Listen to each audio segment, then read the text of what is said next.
Decíamos hace instantes, la provincia de Córdoba ha definido una estrategia de flexibilización de la cuarentena que divide a la provincia en zonas rojas y zonas blancas. Son zonas rojas aquellos lugares donde ha habido desde el comienzo de la pandemia, desde la llegada de la pandemia a la Argentina, presencia del virus. Son localidades o son conglomerados urbanos donde se ha evidenciado la presencia del virus. Mientras tanto, son zonas blancas aquellas localidades, municipios, comunas en los cuales no ha habido presencia del virus. Son 371 municipios y ciudades que a partir de mañana comenzarán paulatinamente a recuperar su vida normal. Van a comenzar a transitar una nueva normalidad. Y como habíamos prometido, vamos a dialogar sobre este tema con el ministro de Gobierno de la provincia de Córdoba, Facundo Torres, que está en contacto con nosotros. Vanina Cacase también está en contacto con nosotros para acompañarnos en esta entrevista. Ministro, muy buenas tardes. Muy buenas tardes, ¿cómo están? Muy bien, muchas gracias por estos minutos con Telediario para hablar de este tema que despierta sin dudas muchísima incertidumbre en todos. A partir de mañana, como primera pregunta, a partir de mañana ya en estos 371 municipios considerados blancos la actividad comienza a liberarse. Así es, lo que se trabajó desde el COE con un criterio sanitario, epidemiológico, fue dividir la provincia y las ciudades que componen a la provincia en determinadas zonas blancas y determinadas zonas rojas. Las zonas rojas, como bien mencionabas recién, son aquellas que han tenido presencia del coronavirus con algún caso positivo en determinado momento, y los grandes conglomerados urbanos, principalmente Córdoba y el Gran Córdoba, en donde está Capital, y también el área metropolitana, que con un criterio sanitario epidemiológico llega hasta algunas ciudades importantes que conforman ese primer anillo, en donde está Carlos Paz, donde está Altagracia, donde está Saldán, Calera, Montecristo, Malvinas Argentinas, Malagueño. Bueno, son 25 localidades que conforman ese Gran Córdoba.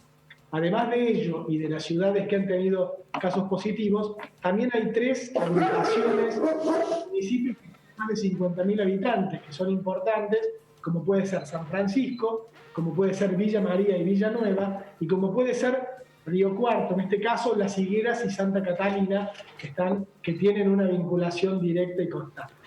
Esos son denominados municipios zona roja, en donde la cuarentena sigue como hasta hoy. No hay flexibilización de ningún tipo, porque el criterio sanitario y epidemiológico establece que hasta el 10 de mayo, por lo menos, continúen con las restricciones como hasta el momento. Fuera de eso hay 371 localidades que son denominadas zonas blancas, en donde se buscó flexibilizar desde el COE y, lógicamente, en forma multidisciplinaria, como trabaja el COE, distintos aspectos que reactiven de alguna manera la economía de estos pueblos o comunas. Los 3 ítems o las 3 flexibilizaciones que se llevaron adelante ayer fue la de la obra privada, la de la actividad comercial y la del ejercicio liberal de algunas profesiones taxativamente enumeradas en el protocolo correspondiente. Bueno, en el caso de estas localidades que son consideradas como zonas blancas, con el paso del tiempo, ¿van a comenzar a liberarse también otras actividades? Pienso, por ejemplo, en la cuestión de los peluqueros o otro tipo de profesiones u oficios que hoy tienen vedada la posibilidad de trabajar y que han presentado sus reclamos, sus protocolos de trabajo. La verdad que, por supuesto, esto es muy dinámico. Esto es hasta el 10 de mayo, es muy dinámico como esta pandemia, que es una situación inusitada, extraordinaria, que nunca antes habíamos vivido y que va cambiando día tras día. El tema de los peluqueros, y simplemente para contarte, lo hablé, un día estaba hablando con el ministro del Interior de la Nación y le manifesté el tema de la peluquería, porque habíamos recibido reclamos o pedidos de peluqueros de poder trabajar, y en la concepción de uno le parece que no tendría nada de malo. Y bueno, nos dieron una voz de alerta diciendo que el tema peluquería, que manipula el rostro de la gente, que se toca el pelo, la cara, los ojos, que hay un contacto tan estrecho físico, si una peluquera termina contagiada, es muy posible que contagie a todos los que pasan por la peluquería. Bien. Si un peluquero termina contagiado, es lo mismo. Y que además la mayoría de los clientes que asisten al peluquero, o por lo menos un gran porcentaje, son adultos mayores, son adultas mayores también, que están esperando para ir a poder teñirse el pelo, para cortarse el pelo. Entonces lo tienen como en un grupo de actividades medio rojas, medio restringidas desde Nación. Como no lo habilitan desde Nación, desde provincia no Tampoco se puede habilitar. Ministro, lógicamente... Lo va a saludar mi compañera Vanina Cacase, que también está desde su casa participando de la entrevista. ¿Cómo le va, ministro? Una consulta. Las zonas que actualmente están consideradas zonas rojas, ¿qué elementos se van a ir teniendo en cuenta para medir y que paulatinamente puedan evolucionar a ser zonas blancas? Por ejemplo, en lo que es Río Cuarto, hace 20 días que no ha aparecido un nuevo caso, lo que nosotros lo tomamos como una muy buena noticia. Bueno, buenas tardes, Vanina, ¿cómo estás? Como recién mencionaba tu compañero, la situación es dinámica y los parámetros van cambiando con criterios estrictamente sanitarios y epidemiológicos. El cambio de una zona de roja a blanca, lógicamente, responde a un proceso, un periodo de tiempo, luego de un contacto positivo y luego de que ese contacto positivo se curó.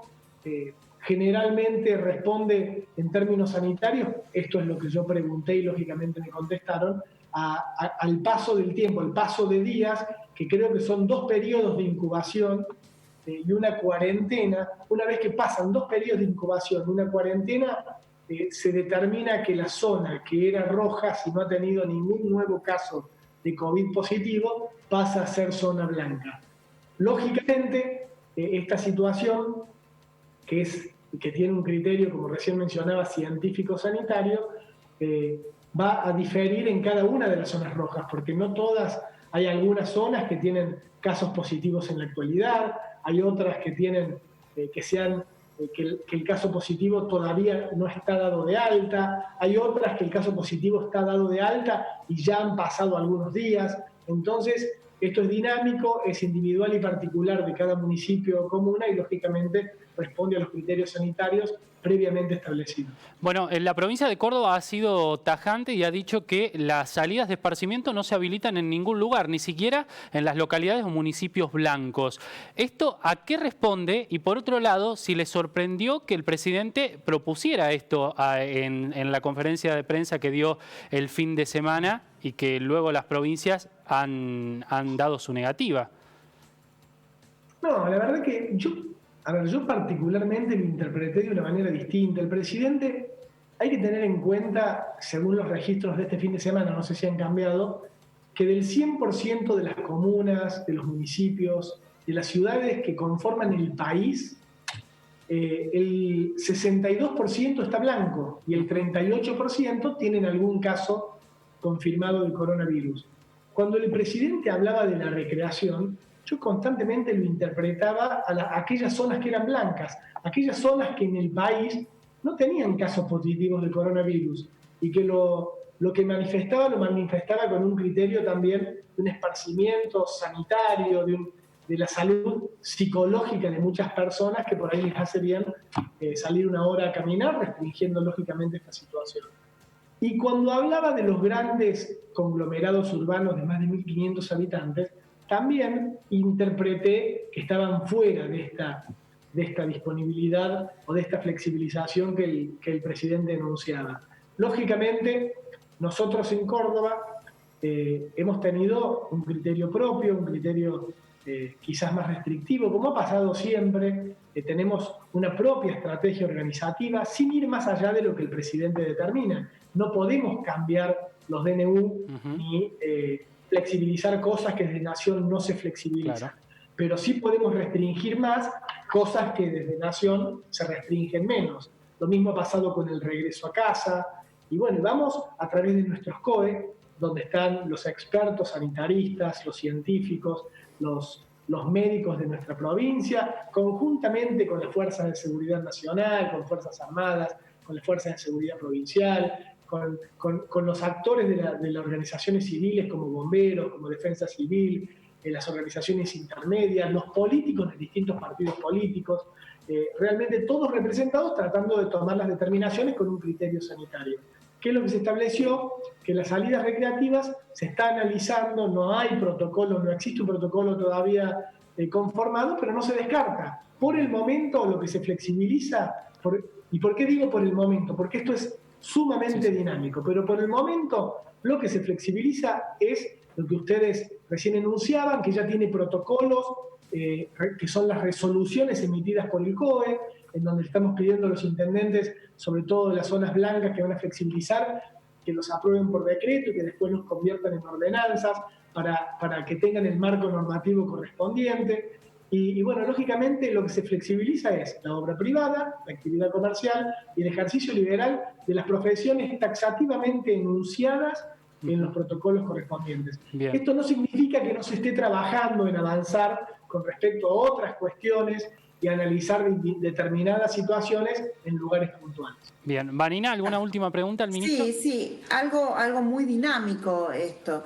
Y la última pregunta de mi parte, ministro, en las zonas blancas que a partir de mañana ya empiezan a funcionar más cercano a la normalidad, se van a llevar a cabo controles. Puede ocurrir que si no se cumplen con los protocolos, si se relajan los protocolos, esa zona pueda volver a ser considerada roja, ministro.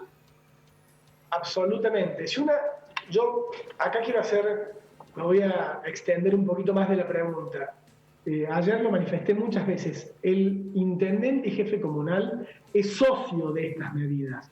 Es absolutamente necesario que los intendentes sean el órgano de contralor de todos los protocolos de bioseguridad establecidos en las flexibilizaciones que se están llevando adelante.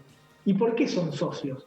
Porque se benefician ellos y su comunidad con la flexibilización, pero que si de repente no controlan, y desde el COE central o desde la provincia nos damos cuenta que han liberado absolutamente, sin restricciones, las actividades, porque todas las actividades que se están flexibilizando es con restricciones, con determinados días para el comercio, con determinados horarios para la construcción, con determinadas normas de bioseguridad para el ejercicio liberal de la profesión, todo eso está dispuesto en el protocolo correspondiente. Pero si el intendente no controla y deja que se le vaya de las manos esta situación, poniendo en riesgo la salud de la gente, no solo de su localidad, sino de la provincia, inmediatamente el COE puede cambiar la consideración de esa ciudad desde zona blanca a zona roja. Y lo mismo pasaría si pasa a tener casos COVID positivos. Si el intendente no controla, va a tener casos COVID positivos y va a pasar a ser zona roja. Por eso es que yo manifiesto siempre que los principales socios en esta flexibilización son los intendentes, los que tienen el poder de contralor real para poder llevar adelante la mejor aplicación de cada uno de los protocolos correspondientes. Ministro Facundo Torres, ministro de Gobierno de la provincia de Córdoba, muchas gracias por este tiempo con Telediario. Bueno, muchas gracias a ustedes por la comunicación. Bueno, y gracias, Vanina, también. Ministro. Seguimos de cerca este tema.